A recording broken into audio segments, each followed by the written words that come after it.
Vamos de novo. Gente, agora vai, cruzem os dedos. Vamos ver se ele está disponível aqui.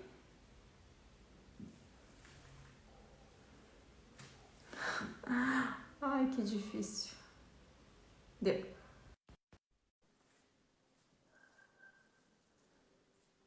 E aí, gente, Agora será que sim. foi? Ah, Foi. que ótimo. Perfeito. Muito bom. Ai, ai. Coisas de Instagram. Eu Acontece. acho que é feriado e todo mundo tá usando a internet. Exatamente. Eu separei aqui aqueles artigos, mas vamos falar assim que o pessoal gosta mais de algo mais descontraído, né?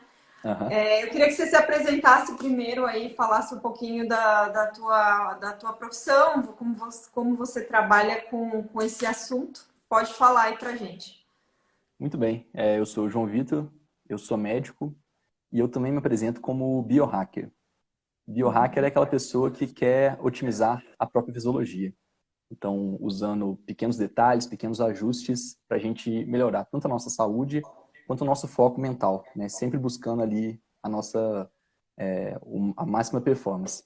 E eu acho que todo mundo que está assistindo é um biohacker também, porque jejum é um dos biohacks mais simples, assim, mais legais, mais efetivos, né? Então, acho que todo mundo tem essa pegada aí de querer otimizar pequenos detalhes na saúde para ter um resultado acima da média, né? Sim. E você hoje atende consultório, atende a tua prática clínica, você envolve hoje nessa linha a dieta está cada vez mais importante, né? Eu acho que todos os médicos mais antenados estão cada vez mais percebendo esse vínculo com a alimentação, né? Eu não sei se você trabalha isso com os seus pacientes. Com certeza, Flávio. Eu, assim, na faculdade a gente aprende a remédio e doença, né? A pessoa tem uma doença, usa o remédio, ou cirurgia. Mas o remédio, muitas vezes, ele não vai na causa da doença. Ele mascara um sintoma ali. Então, muitas vezes, na maioria das vezes, ele está deixando o sintoma meio escondido, deixando os exames laboratoriais controlados, mas não está indo na causa, né? A causa que pode ser uma resistência à insulina, pode ser uma síndrome metabólica, uma inflamação. E isso foi me deixando um pouco frustrado dentro da medicina, porque eu não sentia que eu estava conseguindo ajudar o paciente, eu estava só apagando fogo. E foi aí que eu comecei a estudar mais estilo de vida, mais alimentação, nutrição, sono, atividade física, porque a gente está falhando, o sistema de saúde no mundo inteiro está falhando, porque a gente está esperando a doença chegar. E uma vez que a doença chega, é muito caro, é muito difícil, é sofrimento para todo mundo. Então, eu acho que cada vez mais a gente tem que mudar esse paradigma. Em vez de tratar a doença, a gente tem que fazer com que ela nunca chegue, né? E daí, com base nisso, eu cheguei no jejum, na low carb, que são estratégias que eu acho muito eficazes e que eu recomendo para a maioria dos meus pacientes. Tá. Eu vi o seu último post lá que falava sobre os efeitos do jejum, porque a gente sabe que jejuns a partir de 3 dias que a gente entra em cetose com mais propriedade, né? Que é mais ou menos a partir depois das 48, 52 horas.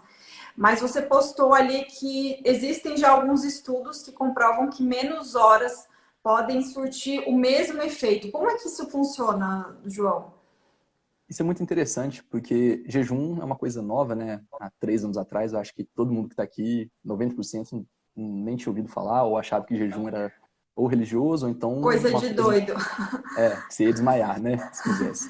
Sim. E então, assim, os estudos são muito recentes, não tem 10 anos, né? A maioria dos estudos, mas a gente tinha a ideia de que jejum era aquilo, quanto mais, melhor, né? Então, quanto mais tempo você ficar de jejum, você emagreceria mais, é verdade.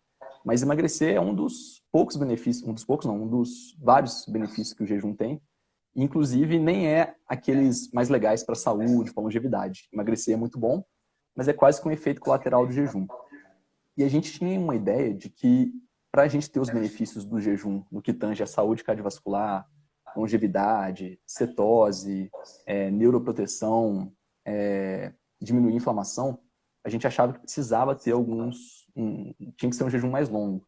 Esse jejum que a gente costuma fazer, ou de 16 ou de 24, ele teoricamente não atingiria esses objetivos. Mas os estudos mais recentes têm mostrado que você não precisa fazer um jejum de 72 horas, que você pode ter uma janela menor, um jejum mais restrito, que ainda você vai ter os mesmos benefícios de um jejum de 72 horas. Ok. Não sei se você já ouviu falar, o que você pode comentar sobre aquela dieta do Fast Mimicking Diet, que é do protocolo do Walter Longo, que ele explica, porque fazer 3 dias de jejum é muito difícil para algumas pessoas, né? Então ele simulou, ele estudou durante, né? Você vai saber também um período onde as pessoas ingeriam o mínimo ali de calorias que ele afirma, através dos estudos, que mesmo ingerindo ali aquela quantidade mínima, o corpo teria o processo de autofagia. O que você acha? Exatamente. Isso é muito legal, porque ele descobriu que você não precisa ficar em jejum absoluto. Se você tiver uma ingestão calórica ali limitada e de alguns alimentos, né? Claro que você não vai tomar açúcar nem pão, Exato. o seu corpo mantém aqueles benefícios do jejum. Ele mantém aquela ativação maior de AMPK, que é a via que estimula a autofagia, a saúde, né? E menos de mTOR, que não é uma via ruim, é uma via muito boa também, mas o nosso corpo tem que ter AMPK e mTOR em equilíbrio. E a proposta dele, né? A proposta não, ele foi fazendo vários testes para ver até quando era possível você se alimentar e ao mesmo tempo manter esses benefícios da ativação de AMPK. E daí ele chegou em alguns protocolos, né, da dieta que mimetiza o jejum, essa Fast Mimicking Diet. E basicamente são dietas com uma ingestão calórica menor. Então, um dos protocolos que ele tem, por exemplo, no primeiro dia, você come 50% do que você comeria em termos de caloria, né? E daí você vai diminuindo isso no segundo e no terceiro dia. Até que no último dia você chega em 10% mais ou menos. E, na prática, ele viu que os benefícios se mantinham. Então, todos os benefícios de ficar 72 horas sem ingerir nada estavam mantidos se você ingerisse metade num dia, um pouco menos no outro, até chegar em 10% no último dia. Isso é interessante porque a gente sabe, quem já acostumou com jejum, que 72 horas você não passa fome, você não sofre, né? A gente sente fome igual sentiria fazendo 16, é aquela fome que É vem e passa, verdade. né? Exato. Mas para quem tem mais dificuldade, né, de fazer esse jejum mais longo, essa dieta que mimetiza o jejum é uma opção. Então, no primeiro dia, a pessoa diminui 50%, né, do valor calórico, de preferência proteína e gordura boa, porque dá uma saciedade, né? E nos outros Sim. dias também, proteína e gordura boa, para ter saciedade, não vai sofrer, não vai passar fome e vai ter todos os benefícios do jejum de 72 horas. Muitas pessoas falam que o jejum só funciona porque ele é uma restrição calórica mais intensa. Você concorda com isso? Que o jejum é somente uma restrição calórica ou ele tem efeitos que vão além da restrição calórica? Não, os efeitos da restrição calórica é a primeira coisa que a gente vê, né? Jejum, fica sem comer, restrição calórica. Mas os efeitos da ativação da via AMPK e da autofagia, isso para a saúde, de uma forma geral, é maravilhoso. Para a longevidade, para a saúde cardiovascular, para a reciclagem do nosso corpo, para o sistema imune, para a inflamação, né? Então, a gente está redescobrindo uma coisa que os nossos antepassados faziam, né? O homem das cavernas fazia jejum porque não tinha comida o Era tempo todo. obrigado. E ele ficava muito bem, né? Ele aguentava, se ele não conseguisse caçar o mamute, no dia seguinte ele estava bem e conseguia caçar, né? Então, é uma coisa que a gente tem que voltar, mudar esse paradigma aí de comer a cada 3 horas, né? Desenvolver essa flexibilidade metabólica para conseguir usar a gordura como fonte de energia e tá tudo certo. E daí, quando a gente começa a ativar essa via do AMPK, a gente tem todos os benefícios da autofagia, né? O que é essa via mTOR-AMPK? Eu vou tentar fazer uma analogia para ficar simples, Pode falar. mas a gente tem dois botões no nosso corpo, uma alavanca, né? Que ela pode ir para o lado da mTOR ou do AMPK. mTOR vai incentivar tudo aquilo que tem a ver com crescimento, com anabolismo, com proliferação. E a MPK, o contrário, tudo aquilo que tem a ver com autofagia, reciclagem, reparação, catabolismo, né? E daí, geralmente, a gente pensa que a mTOR é melhor, porque todo mundo quer crescer, todo mundo quer Aham. massa muscular, né? Tem muito a ver com a mTOR. Mas a mesma via mTOR que estimula o crescimento, o anabolismo, a massa muscular, ela estimula a proliferação. E proliferação pode ser de um tumor, por exemplo, né? E a MPK, ao contrário, ela estimula o catabolismo, a autofagia, e ela é protetiva, ela é protetora contra um tumor, por exemplo, Porque na escassez de nutrientes de caloria, o nosso corpo vai ativar a MPK. O que a autofagia faz? Ela vai começar a destruir as nossas próprias células para tirar os nutrientes dali. Só que não destrói qualquer célula. Vai primeiro naquelas células que estão mais deficitárias, naquelas células que estão velhas, naquelas células que poderiam um dia virar um tumor, né? E quando você come de 3 em 3 horas, você não dá chance para o seu corpo reciclar essas células, né? Então, a grande questão desse jejum, ou dessa dieta que mimetiza o jejum, é a gente conseguir ativar o MPK na medida certa, né? E ficar alternando entre mTOR e MPK. A gente precisa de mTOR também, até para longevidade, né? Porque o idoso ele precisa de massa muscular, ele precisa de saúde óssea para ser independente. Mas, ao mesmo tempo, se a gente quer ser longevo, a gente tem que estar ativando a MPK e a mTOR em equilíbrio. E o jejum, O para isso, equilíbrio, né, do a estado melhor opção. alimentado e estado não alimentado. Eu separei umas imagens desses estudos que a gente falou, e alguns deles eu tinha traduzido, que foi essa imagem aqui de um dos estudos, que sempre falam que jejum vai me deixar com fome, que isso eu vou morrer de fome, mas na verdade, conforme esse estudo, eu vou colocar agora em português para o pessoal entender, na verdade, o desejo por comida, olha o comparativo aqui.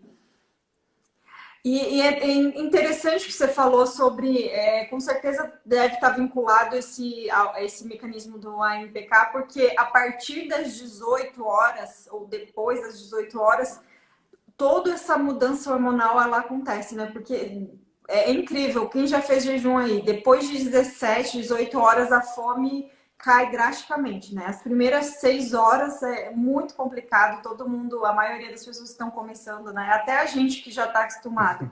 Você almoça, dá aquelas 5, 6 da tarde, já dá aquela fome, né? Mas passando essas horas é incrível. Você pode falar um pouquinho pra gente desse, eu vou colocar de volta ali no gráfico, sobre essa comparação aí, tem a ver realmente com essa função hormonal? Sim, fisiologicamente, o nosso corpo ele tem que comer num período mais cedo do dia. Acaba que na prática é o contrário, a gente sempre come mais à noite, que é quando tem o jantar, quando tem a confraternização, né? Mas fisiologicamente a gente evoluiu, a gente tem um organismo que está mais preparado para lidar com o alimento, se esse alimento vier no momento mais cedo do dia. Então, por exemplo, ao longo do dia a gente vai ficando mais resistente à insulina, naturalmente. Eu fiz um experimento com aquele monitor de glicose, que coloca atrás É o do braço, Libre? o Libre. E eu fiz várias experiências, né? Comi McDonald's, açúcar, Coca, para ver como que ia comportar, tá lá no meu Instagram. Mas eu fiz uma experiência que seria assim, eu ia comer uma barra de chocolate, Twix, de manhã e à noite. A mesma barra, as duas em jejum, só que uma eu comeria de manhã e outra à noite. E a que eu comi à noite deu um pico muito maior na glicemia. Por quê? E você Porque à tava um noite, jejum mais prolongado ainda. isso, nos Nossa. dois casos. E o que acontece? A gente fica mais resistente à insulina à noite. Então, a nossa fisiologia, nossos hormônios, nosso metabolismo, ele não é feito para comer tanto à noite. E Tanto você que lembra os valores? Quanto deu de manhã e quanto deu à noite? eu não lembro. Eu tenho um post sobre isso, depois eu olho aqui. Mas era bem significativo. De manhã subiu 15 pontos, à noite subiu 30. Era uma coisa assim, sabe? Sim. É uma coisa Incrível. bem significativa. Mas basicamente por causa disso, à noite a gente não foi feito, digamos assim, para comer à noite, então Comer à naturalmente noite. a gente acaba que todo mundo que faz o jejum de 16 horas tende a pular o café da manhã, né? Exato. Mas o certo, mais fisiológico, seria pular a janta. Sim, e atrasar um pouquinho ali o café da manhã, né? Tipo, Também. tentar tomar o café da manhã mais tarde. Mas é Toma muito umas 10 da incrível. manhã. Por que o pessoal, eu estou fazendo nutrição, né? E a gente na faculdade realmente não aprende nada disso, mas muitos profissionais já formados há um bom tempo batem nessa tecla que não tem problema comer carboidrato à noite, que isso é mito, que não vai ter efeito nenhum, que a pessoa não vai engordar mais comendo carboidrato, mesmo carboidrato, mas pelo teu experimento e através de muitos estudos, sim, né? Então, aquele mesmo carboidrato vai ter diferença hormonal, que é o que faz a gente engordar, são os hormônios, né? Muito, né? Isso procede realmente, né? O carboidrato no nosso corpo ele tem duas opções. Ou ele vai ser utilizado ali como fonte de energia imediata, ou ele vai ser depositado, né? Se você está comendo ele à noite, num momento que a sua insulina está mais alta, então que já vai estar estimulando a deposição de gordura na adipose. Esse carboidrato já vai estar tendendo a virar, né? E você ainda não vai fazer nenhuma atividade física, nada para gastar esse carboidrato. É claro que a tendência dele vai ser de virar gordura. Apesar de que você pode fazer uma caminhada, por exemplo, depois de um jantar à noite. O simples fato de você jogar sangue para o músculo, jogar esse sangue para o músculo, já vai Sim, fazer com que o músculo capte, ele vai captar parte dessa glicose, já vai normalizar um pouco a glicemia. E só uma observação, eu vi que alguém comentou, falou que a gente tem mais resistência à insulina de manhã. Não é que a gente tem mais resistência à insulina de manhã. De manhã a gente está com o cortisol, que é um hormônio natural de ficar alto de manhã. Mas a resistência insulínica per si, de receptores, de tudo isso, ela tem um ritmo circadiano de estar mais presente, mais atuante à noite. Sim, então isso comprova mesmo que o número de calorias, tipo a mesma quantidade de calorias de carboidratos de manhã e durante a noite vão ter efeitos completamente diferentes, né? Porque Perfeito. muita gente, inclusive muitos estudos que foram associados a que o café da manhã, pular o café da manhã engordava, porque eles pegavam pessoas que comiam muito tarde da noite, pessoas obesas que faziam a maior refeição, ingesta de carboidratos refinados à noite. Aí de manhã, de tanto comer no final da noite, não estavam com fome, pulavam o café da manhã e essas pessoas eram estudadas. Daí, a partir daí, começaram a dizer que pular o café da manhã engorda, faz mal e traz doenças. Mas né, a gente sempre tem que olhar o contexto do estudo, porque realmente... Não sei se você já viu esse estudo, essas análises. Sim, e eu vi uma recentemente que inclusive mostrou que a pessoa, eu acho que eu te mandei, ele não lembro, a pessoa que ela concentra as refeições até 3 horas da tarde, ela melhora os parâmetros de síndrome metabólica, de resistência insulínica, mesmo se ela não emagrecer. Então, o simples fato dela seguir esse ritmo circadiano e de se alimentar até no máximo 3 horas da tarde, né, ela já tem melhora nos parâmetros de exames laboratoriais, ainda que ela permaneça no mesmo peso. Exatamente. Igual você falou, o emagrecimento é uma das consequências, né? Mas existem muitos outros benefícios. E no seu dia a dia, qual que é o jejum? Você nitidamente não tem problema com sobrepeso. Você já teve algum problema com sobrepeso? Ou e você pratica o jejum mesmo não estando acima do peso? É muito legal essa pergunta, porque eu tenho uma história bem interessante. Eu já pesei mais de quase 20 quilos a mais do que eu tenho hoje, mas a questão não é nem essa. A questão é que eu tinha hipoglicemia na academia. Eu tinha hipoglicemia frequente. Então, na época que eu comia de 3 em 3 horas, eu comia bolo, muito suco, essas coisas, era muito comum eu desmaiar na musculação, numa aula de Muay Thai, de boxe. E muitas vezes porque eu tinha comido 4 horas antes. Eu tinha que comer 2 horas antes de ir para eu ficar bem. Se eu comesse 4 horas antes, se eu almoçasse e fosse para academia 4 da tarde, eu já passava mal. E isso tudo mudou depois que eu comecei a fazer jejum, porque o nosso organismo ele é total flex, né? Ele pode usar carboidrato e gordura, mas quando você come só carboidrato de 3 em 3 horas, seu corpo esquece como que vai fazer essa lipólise. Então eu estava inflexível metabolicamente. Comecei a fazer jejum, isso melhorou a minha flexibilidade metabólica e a ponto de eu já ter feito uma aula de Muay Thai super intensa com 48 horas de jejum. E assim, a aula Quer dizer que o funcionou. teu corpo estava programado para usar só carboidrato, que é o que acontece com a maioria das pessoas, né? A pessoa está sempre lá com uma ingesta alta, está sempre com Uhum, açúcar alto, aí qualquer período de intervalo ela sente, essas que relatam, sempre relatam isso. Então o problema não é o jejum e sim isso que você está falando, né?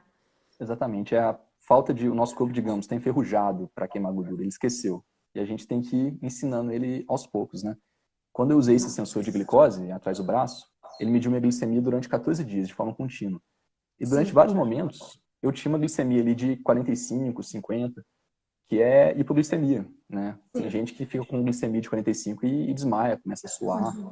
E para mim, isso não fez diferença nenhuma, porque apesar da glicose estar ali teoricamente baixa, em 50, 45, eu estava usando outro substrato energético, eu estava com outra fonte de energia. Então é aquilo, eu poderia fazer uma aula de boxe, o que fosse, e ia estar super bem disposto, mentalmente ativo, não ia estar com sonolência, com nenhum sintoma de hipoglicemia. Exatamente. Estão perguntando aqui se o diabético pode fazer jejum. Qual que é a sua opinião sobre isso? Vamos lá. Primeiro a gente tem que diferenciar se é diabético tipo 1, insulino dependente, ou tipo 2. Mas nos dois tipos pode, mas a gente vai ter que fazer abordagens diferentes. Vamos começar com o tipo 1, que é o que precisa aplicar insulina, né, insulino dependente. O que eu já observei nos meus pacientes? Todos os meus pacientes que começam com uma low carb e jejum, eles diminuem a dosagem de insulina, a ponto de muitas vezes sair de 10 unidades para 1, 2 unidades de insulina de manhã. O tipo 2 já depende um pouco mais de como está a resistência à insulina dele, se ele usa só o glifage ou se ele já está usando mais coisa, né? A metformina. Mas também se beneficia muito do low carb e do jejum intermitente. Eu costumo pedir para começar com a low carb, que daí o corpo vai ficando menos dependente do carboidrato, ele vai ficando mais sensível à insulina, e daí depois a gente começa com o jejum. Sempre tomando cuidado com os hipoglicemiantes, né, que é ou a insulina, ou a glibenclamida, os outros medicamentos para diabetes, que não a metformina, eles podem fazer a glicose cair muito. Mas a gente vai fazendo esse ajuste fino e é plenamente possível, não só possível, como muito saudável, a ponto de paciente que gastava R$ 700 com medicação para diabetes, Jardiance, esses remédios caros, ficar só com metformina e em vias de ficar sem nenhum. É uma coisa que Outra pergunta a gente nem sabe, né, que dá para reverter o diabetes. Exatamente. Eu já vi pessoas dando relatos de que até o diabético tipo 1 que faz jejum, até eu ouvi um podcast, eu não me lembro o médico que era, como ele era cirurgião, ele demorava muito tempo nas cirurgias e ele era tipo 1. Então ele injetava uma dose mínima de insulina pelo tempo que ele sabia que ia durar a cirurgia e pelo fato dele estar em jejum e a glicemia não ia variar, então ele conseguia ficar lá 16, 18 horas tranquilamente em jejum, sendo diabético tipo 1. O tipo 2, como você falou, bem acompanhado, a estratégia ainda se torna mais fácil, né? Dependendo do caso. Tranquilo. Muito incrível. Uma pergunta que sempre falam, tem um mito aí, uma questão de que as mulheres só podem fazer jejum até 16 horas, que tinham os estudos. Não sei se na tua prática clínica, se a gente for olhar, né, na história do homem lá paleolítico, com certeza as mulheres não tinham essa coisa de ficar só 16 horas, né? Ficavam muito mais tempo. O que você acha disso? Na questão da mulher e talvez por essa questão hormonal que a gente se torna mais complexa, né? Mas eu queria saber a sua opinião como médico. Eu acho que no caso da mulher que pensa em iniciar o jejum, a gente tem que fazer uma transição um pouco mais lenta, sem ter muita pressa. Então, fazer um planejamento ao longo de 4 semanas e daí cada semana a gente vai avançando um pouquinho. Porque se esse jejum for muito brusco, ele pode causar realmente alterações hormonais, tanto nos hormônios sexuais femininos, no ciclo menstrual, vai afetar tudo isso, e também nos hormônios da tireoide. Se esse início de jejum for muito brusco, o nosso corpo pode interpretar isso como uma emergência. Tá faltando energia no ambiente. Então vamos diminuir o metabolismo, né? A tireoide faz isso, para tentar economizar. Então eu acho que é legal fazer um planejamento de 1 mês e ao longo desses 30 dias, né, 4 semanas, cada semana você vai avançando mais um pouquinho, bem tranquilamente. Sim, eu comecei, quando eu comecei a fazer, eu não pensava muito nessa coisa de jejum, né? Porque para mim também não era muito claro. Mas, como você falou, mudando a alimentação, dificilmente você vai ter fome a cada 4, 5 horas, né? As refeições acabam se espaçando de forma muito natural, porque a fome, você não sente fome, né? Diminuindo os carboidratos, principalmente na primeira semana.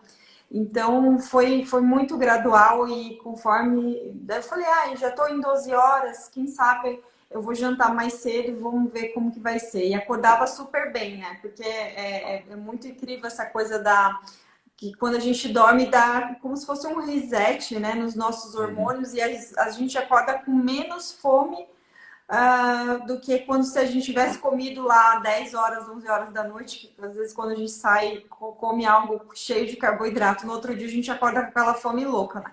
E eu Exatamente. percebi que nesse jejum, jantando bem mais cedo, dando um espaçamento maior, nossa, eu acordava, gente, que incrível, não tô com fome, daquela coisa que realmente é surreal, né? Não, É, isso é muito interessante. outra pergunta que fizeram sobre o efeito platô. As mulheres, né? A gente tem essa oscilação hormonal, né? Eu já estudei, já vi várias vertentes de que períodos do ciclo menstrual interferem muito, principalmente na TPM, né? A fome, todos esses marcadores, fica muito mais complicado para a gente fazer jejum. E às vezes, por causa dessa questão, aumentando a fome, a gente come mais e vem essa questão do efeito platô. Na sua opinião, existe um protocolo, existe algo que a mulher principalmente possa fazer para vencer esse platô? Muito bem. Primeiro, uma coisa que a gente tem que olhar no platô é comparar períodos maiores de tempo. Porque às vezes fica pesando ali todo dia, e igual você falou, às vezes você está retendo mais líquido por alguma questão hormonal, e daí você vai ter a impressão de que você não está emagrecendo durante aquela semana, e isso vai ser um desestímulo, você pode chutar o balde. Então, é comparar uma semana com a outra. Então, por exemplo, pesa todo dia no domingo à noite, vai ser aquele seu horário, e daí você vai ter, no longo prazo, uma visão daquela curva, né? Que você está perdendo peso. O emagrecimento, ainda que a gente saiba que não é só caloria, é muito mais que caloria, mas a gente tem que ter um déficit calórico. Então, tem que estar entrando menos caloria do que você gasta. Às vezes, quando você tem um emagrecimento muito acentuado, você pode perder um pouquinho de massa magra, apesar do jejum proteger muito, né, essa questão da perda de massa magra. Se você fizer uma dieta de hipocalórica, mas sem jejum, sem low carb, você vai perder massa magra demais. Com jejum, ele protege, as cetonas protegem bastante essa questão. Mas pode acontecer, mesmo assim, da pessoa perder um pouquinho de massa magra. Se ela perde massa magra, o metabolismo vai ficar mais devagar. Não é que ele fica mais devagar. O metabolismo basal abaixa. Então, aquela quantidade de X que você estava gastando para ter o déficit calórico, ela vai cair para 90% de X. E daí, aquele déficit, ou melhor, aqui é o déficit, aqui é a quantidade. E daí você iguala. E daí você deixa de ter um déficit calórico. E daí, sem déficit calórico, entra no platô. Uma estratégia muito legal, que o Felipe Cadiano fala bastante sobre ela, é a proporção proteína-energia. Porque quando você está comendo pouca proteína, você não vai ficar saciado. Você vai comer, comer até bater aquela quantidade de energia. Mas nisso você estoura a de proteína. Mas aí você estoura a parte de energia. Então a gente tem que comer na mesma proporção calorias e proteína. Eu acho que fazendo isso não tem segredo, porque é muito mais provável aquela caloria extra que você está ingerindo, ela é muito mais provável de virar gordura se ela vier do carboidrato do que se ela vier da proteína. Então, Uhum. eu acho que para quem está no platô, o segredo é aumentar o consumo de proteína. E a maioria das pessoas que eu conheço, mesmo quem faz low carb, quem faz jejum, come pouca proteína. É difícil a gente comer a quantidade que a gente precisa de proteína no Ideal. dia, porque ela dá muita saciedade, né? A maioria das pessoas precisaria de pelo menos uns 10 ovos por dia para bater proteína. É E não difícil, né? consegue. Muitas vezes a gente fica saciado, come metade disso, come 60 gramas de proteína e já está saciado. Mas é um esforço, eu acho que uma coisa que a gente tem que ficar atento, e se está no platô principalmente, aumenta o consumo de proteína. Eu acho que para a maioria dos casos a gente resolve isso. Sim. E você já fez algum jejum mais prolongado? Qual Não, foi o máximo de tempo? o máximo que eu fiz é esse de 3 dias, que no De meio dele eu três fiz dias. uma aula de boxe. Eu tenho vontade de Sim. fazer um jejum maior, de 7 dias, mas não é nenhuma prioridade. Assim. Um dia eu vou fazer. Sim. Eu gosto de fazer jejuns mais longos a cada 3 meses, né?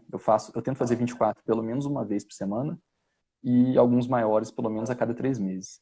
Mas um dia eu ainda vou fazer um de 7 dias para ver como que é. Assim, eu já sei como que vai ser tranquilo.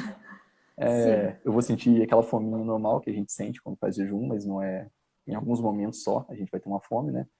Sim. E quem sabe quando eu for fazer isso, eu vou tirar exames de sangue antes e depois para comparar, né? Como que ficou tudo, o que que mudou, os hormônios. Sim. E você acha que tem uma pessoa perguntando aqui sobre doenças autoimunes e o hipotiroidismo em si.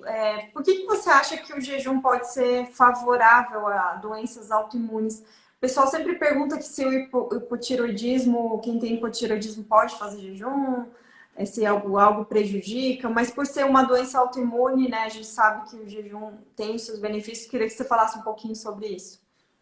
Sim, a doença autoimune é uma das doenças que mais se beneficiam do jejum, que mais tendem a melhorar. O que é uma doença autoimune?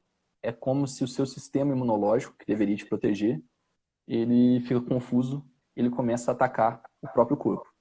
Então, acontece isso na esclerose múltipla, porque começa a atacar os axônios, ali, os neurônios, na artrite reumatoide, na psoríase, no intestino irritável. Então, o seu sistema imune, as suas células de defesa, que deveriam te defender, vão começar a atacar qualquer parte do seu corpo e aonde isso acontecer, a gente vai ter o sintoma. Quando a gente falou no começo da live sobre autofagia, a gente citou que a partir do momento que o nosso corpo está numa escassez de nutrientes, ele vai começar a destruir as próprias células para obter esses nutrientes. Então, só que ele vai nas células mais deficitárias, aquelas células que estão mais velhas, que não estão tão eficientes. Então, quando a gente vai fazer o jejum, no caso, ele vai em todos os sistemas do corpo, mas no caso do sistema imunológico, a autofagia vai atuar sobre aquelas células que estão mais confusas, mais velhas, mais ineficazes, que são justamente as que estão atacando o nosso próprio corpo. Então, existe uma série de estudos mostrando, não todas ainda, mas que muitas doenças autoimunes, como a esclerose múltipla, por exemplo, ela melhora com o jejum, porque aquela célula que estava atacando seu próprio corpo, que estava tendo uma autoimunidade, ela vai ser destruída na autofagia e daí só sobram as células saudáveis. Eu vivi isso de uma forma muito interessante, que é o seguinte, eu comecei a fazer exame de sangue, eu faço a cada uns 3 meses, e de uns 2 anos para cá, o meu global de leucócitos, que é a célula de defesa, estava abaixo do valor de referência. Estava 2.500, 3.000, e o valor de referência é a partir de 4.000. Quando veio esse primeiro exame, eu falei, pô, eu tô com alguma doença grave, né? Fui fazer uma série de exames para descobrir o que poderia ser. Mas daí eu comecei a pensar, eu comecei a olhar os exames antigos, antes de eu começar a fazer jejum, e os meus global de leucócitos estavam sempre 4.000, 5.000, 6.000, que teoricamente é o valor normal de referência. Mas naquela época que o meu leucócito estava dentro da referência, eu vivia doente, eu vivia tomando antibiótico, infecção de garganta eu tinha 2, 3 vezes por ano. E desde o momento que eu comecei a fazer o jejum, os meus leucócitos diminuíram, então as minhas células de defesa diminuíram, mas elas ficaram muito mais eficientes. Tanto que eu não precisei tomar antibiótico nunca mais. Então olha que interessante, eu tinha ali 4, 5 mil de leucócitos, de células de defesa, mas elas não estavam sendo eficazes. E agora com 2.500, 3.000, eu estou muito mais saudável, com uma imunidade muito mais forte do que eu estava quando eu tinha essa imunidade maior. E eu fiz isso sem perceber, assim, não foi porque eu queria melhorar a imunidade, foi uma consequência que veio. Mas isso vai acontecer com uma pessoa que tem esclerose múltipla, outras doenças autoimunes. Então, a autofagia é um mecanismo muito bonito, assim, né, de reciclagem do corpo, de otimização do nosso corpo. E eu acho que é a parte mais legal do jejum. Interessante que os estudos sempre, no final eles citam, né, que eles estão estudando esses poderes da autofagia, que o jejum tem muitos benefícios, mas às vezes nem todo mundo consegue fazer.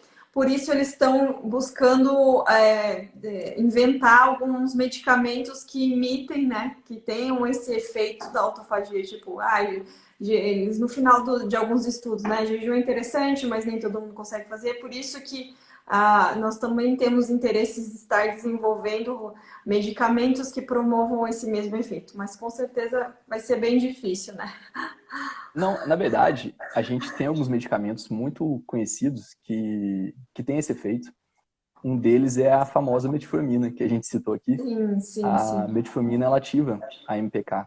Então, ela está começando a ser utilizada para longevidade. Sim. Pessoas a partir de 50 anos começam a usar metformina, não porque está com diabetes, mas para ativar mais a MPK. Outra é a rapamicina, que é uma droga usada para para transplantado, né, para diminuir a imunidade transplantado, pra inibir o mTOR, para o transplantado não ter uma resposta imune ali contra o órgão O transplantado. órgão, sim. Mas descobriram que a rapamicina, por inibir o mTOR, ela também ajuda na ativação da MPK, né, no predomínio da MPK no nosso organismo. Para não falar de ativações gênicas, né, coisa que a gente não sabe aí. Mas eu falei esse exemplo da autofagia do sistema imune, mas a gente está começando a descobrir que o jejum, que esse período, ele ativa uma série de genes no nosso corpo que tem um caráter de melhorar a doença autoimune também, seja por causa da transcrição ou não de algumas imunoglobulinas, de alguns receptores.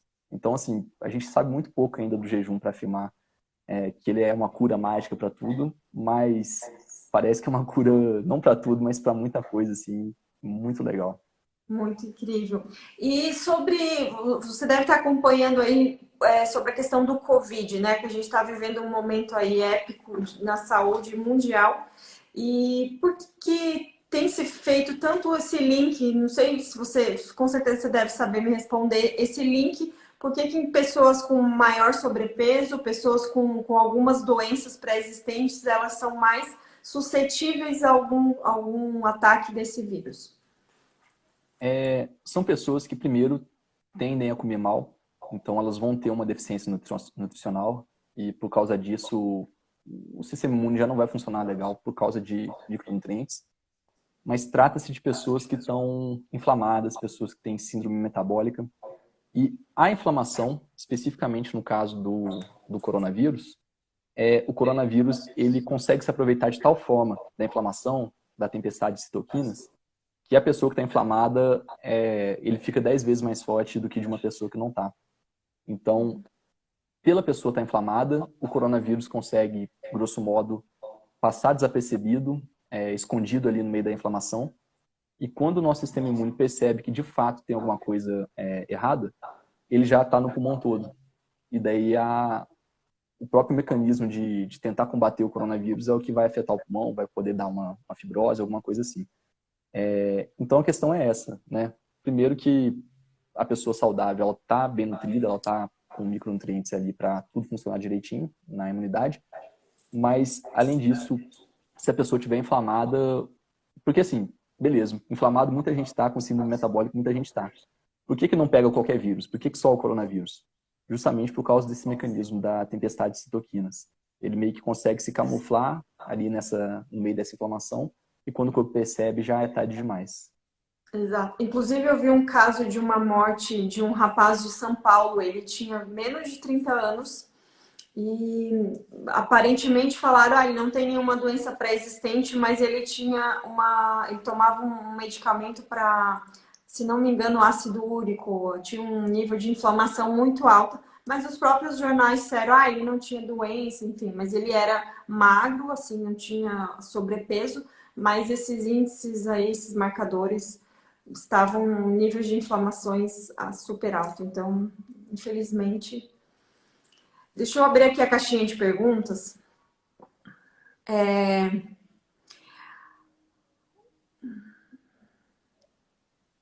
Vocês sabem como os remédios ansiolíticos afetam a ação do jejum, tipo o alprazolam?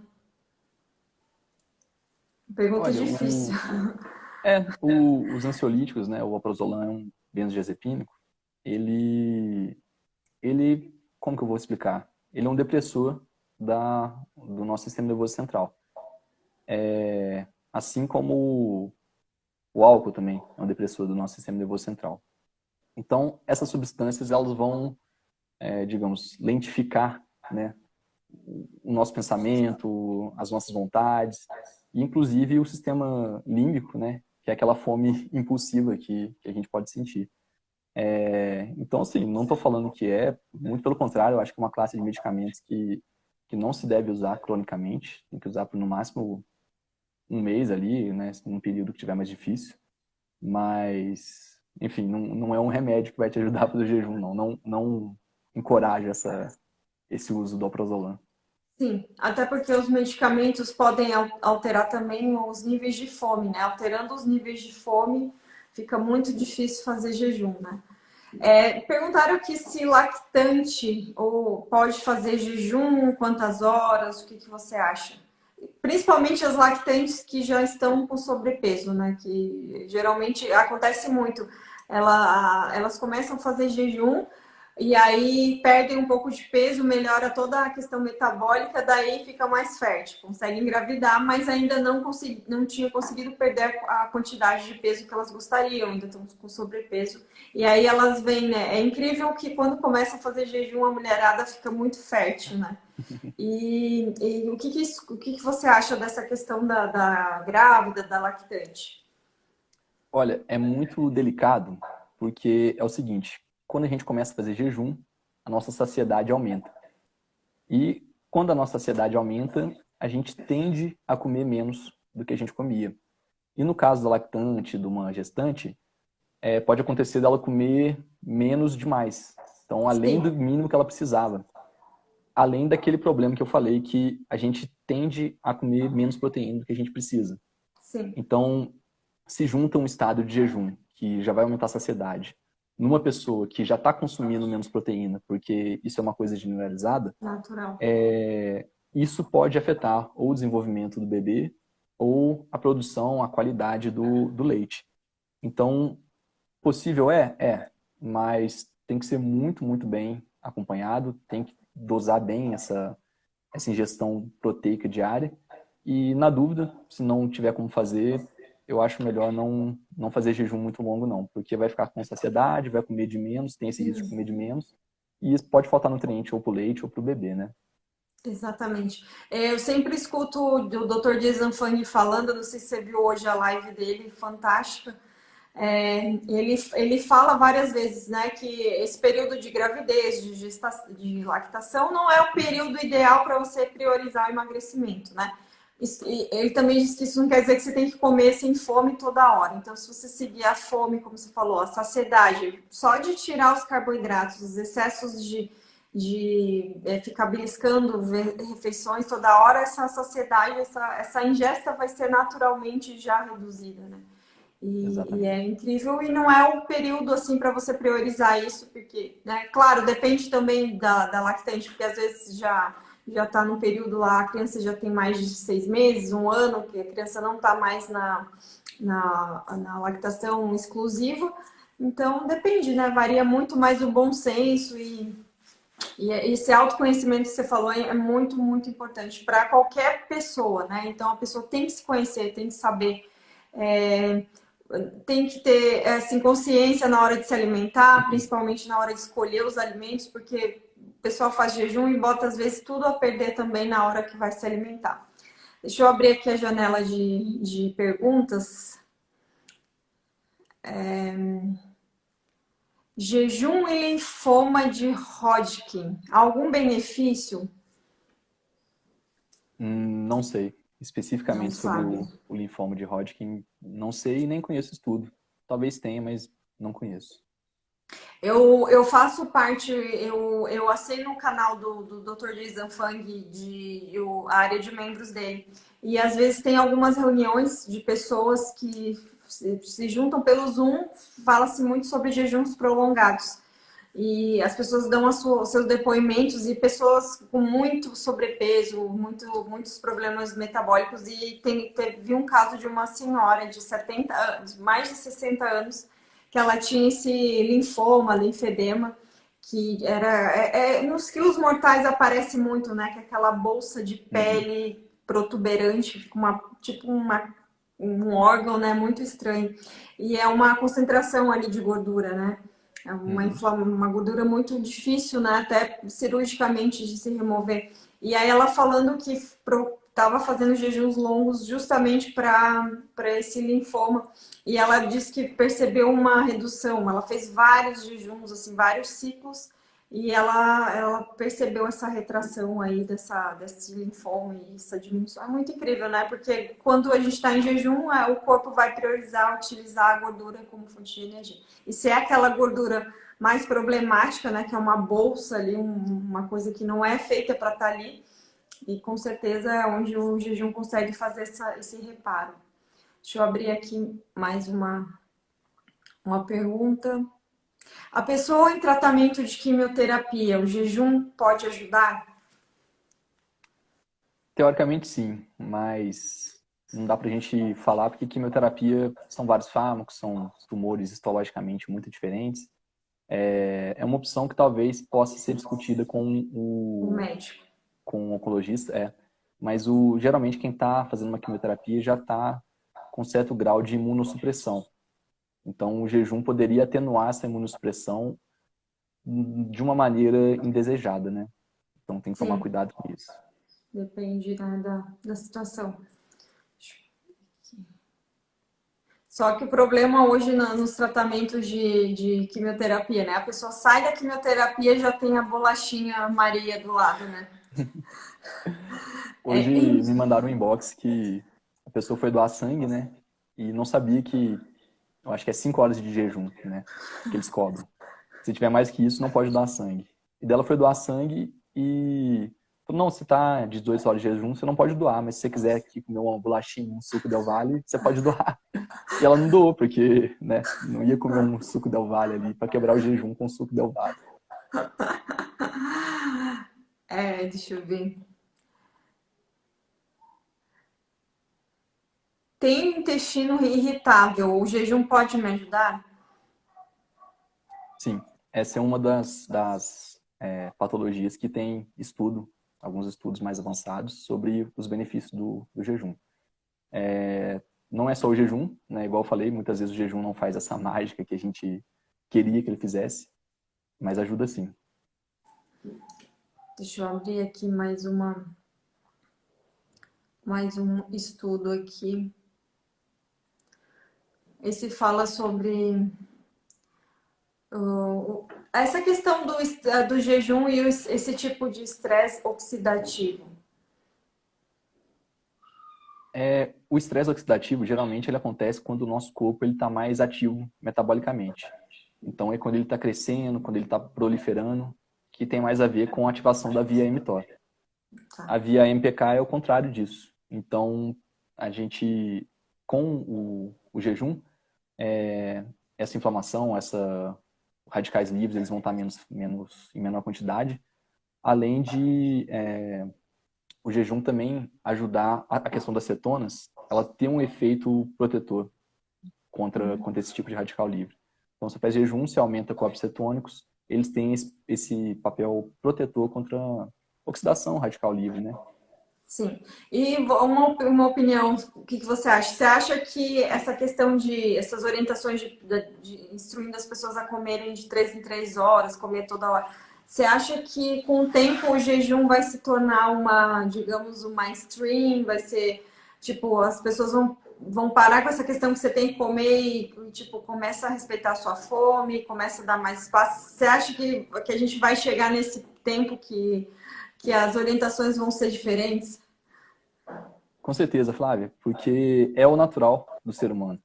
A gente evoluiu durante milhões de anos fazendo jejum, e daí de, sei lá, 10 mil anos para cá, ou de 200 anos para cá, né, depois da agricultura, depois da Revolução Industrial, que a gente começou com essa questão de ter que comer de 3 em 3 horas, a indústria começou a falar que você tem que comer o tempo todo, inventou os snacks, os lanchinhos, né?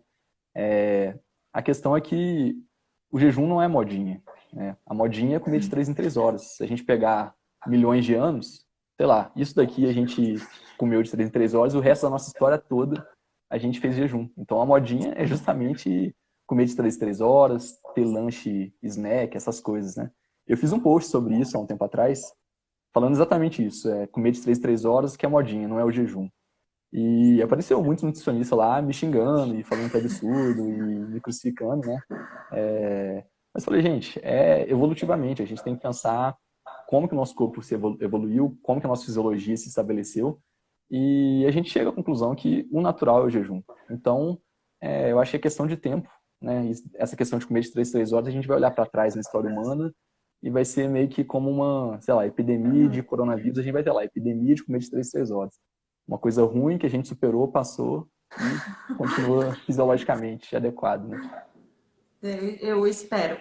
A última pergunta, que daqui a pouco vai encerrar o tempo aqui da live, a pessoa que quer começar, você falou já que a pessoa pode ir se adaptando aí um mês, Mas assim, depois que ela já está adaptada, ela percebeu ali que ela não vai sentir fome a cada 3 horas, fez uma alimentação rica em proteínas, gorduras boas, e ela quer começar por um protocolo. Ah, agora eu estou pronta, eu sei que se eu ficar algumas horas não vou morrer.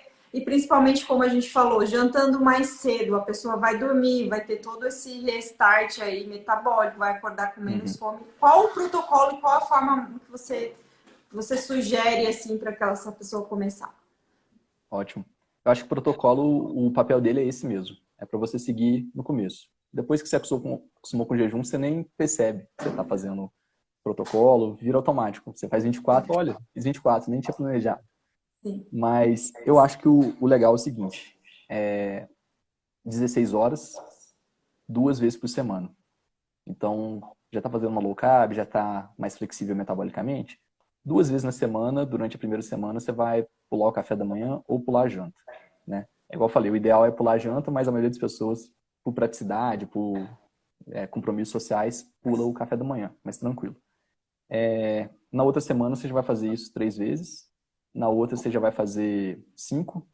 E ao final de um mês, na quarta semana, você já vai estar conseguindo fazer as suas 16 horas diariamente. A partir do momento que você já consegue fazer 16, ou pulando o café ou a janta, ou então tomando café 10 da manhã e jantando 6 da tarde, né, que dá o 8 por 16, daí você pode começar a tentar outros protocolos. Uma vez por semana você faz 24, tem aquele jejum 5 por 2, né, que Uhum. você come normal durante 5 dias e durante 2 dias você faz ou 24 ou uma hipocalórica, né, que mimetiza o jejum. Sim. Até que você chega no momento que o jejum, que não é dieta, né? Não é dieta do jejum intermitente, é estilo de vida do jejum intermitente. Isso fica tão entranhado, tão natural na sua vida, que, tipo assim, acontece. Você come quando tem fome e quando você não tem fome, é o que você falou, né? Muitas vezes eu planejei fazer 16. Só que no dia seguinte eu acordei sem fome nenhuma. Então eu já emendo com o almoço, já faz 24, né? E planejar mesmo, só planejo quando é mais de 24. Eu falo, não, vou ficar mais de 24 horas. Porque 24 acontece de eu fazer sem nem perceber, uma vez que você já está acostumado, né? Exato, ainda mais na rotina, né? Um dia mais corrido. E é interessante frisar isso, que você tem essa rotina de, às vezes, fazer de 24 naturalmente, e hoje você está estagnado no peso. Você não perde um peso considerável, ou perde, fazendo dessa forma de fazer jejuns, às vezes mais 16 e frequentemente os 16. Geralmente, quando eu faço de 24 ou maior, eu perco. Mas Uhum. geralmente eu perco aquilo que eu tinha que perder mesmo. Sim. Estava em excesso. Uma vez Aham. que cheguei no equilíbrio ali, não só não perco, porque é aquilo, o jejum não é hipocalórico, né? Eu fico aquele tempo sem comer, mas quando eu Você como come tudo que eu bem. precisava, né? Uhum. E, e o mais interessante, sem perder massa magra, né?